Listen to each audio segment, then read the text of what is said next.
The Canadian Securities Exchange presents your go-to source for trends in junior and small cap markets. Each month, join host Anna Serin and financial expert Bruce Campbell in partnership with StoneCastle. Welcome to the final 2025 edition of The Market This Month. I'm Anna Serin with the Canadian Securities Exchange, and as we wrap up the year, it's worth taking a moment to look back. 2025 brought big shifts across markets, renewed optimism in some areas, caution in others, and a reminder that agility, timing, and perspective matter more than ever. We watched dramatic swings in crypto, renewed strength in several commodity groups, and a continued rotation across energy and precious metals. All of it played out against a backdrop of macro uncertainty that kept investors alert. But while sectors moved, the infrastructure supporting Canada's growth markets also evolved. And for CSE issuers and investors, that evolution may prove just as important as the market cycles themselves. One of the year's major milestones for the CSE came when all CSE-listed companies became eligible for trading on the Interactive Brokers global platform.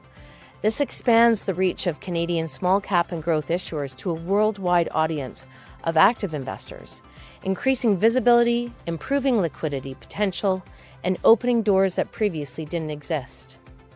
Another transformative development arrived in October, when the CSE's acquisition of the National Stock Exchange of Australia, the NSXA, continues to operate locally under its existing leadership, but now with new support behind it, creating opportunities for cross-border listings, shared expertise, and a more connected pathway for early-stage and resource-focused companies across Canada and Australia.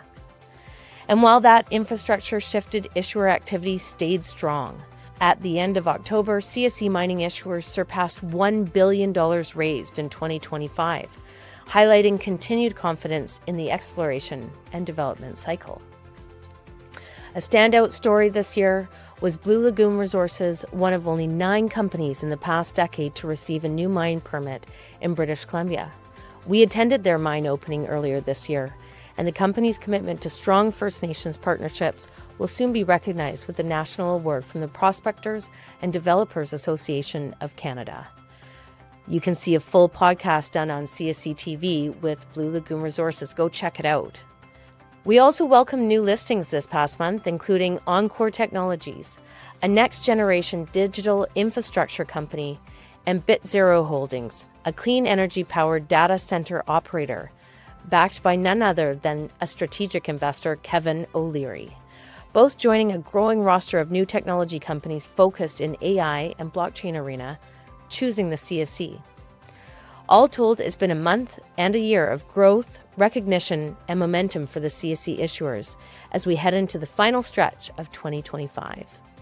Up next, I will break down what we've seen in the past month with Bruce Campbell with StoneCastle Investment Management. We're going to talk about Bitcoin, gold and silver, and Canadian energy stocks. Later in the show, I'll sit down with Brent Gilchrist of Dean's Knight to look back at the resource sector's performance this year, what worked, what lagged, and where opportunities may still lie as we move into 2026. Whether you're an investor, an issuer, or simply tracking market direction, this episode is designed to help you close out the year with clarity and a sense of what comes next. Let's dive in.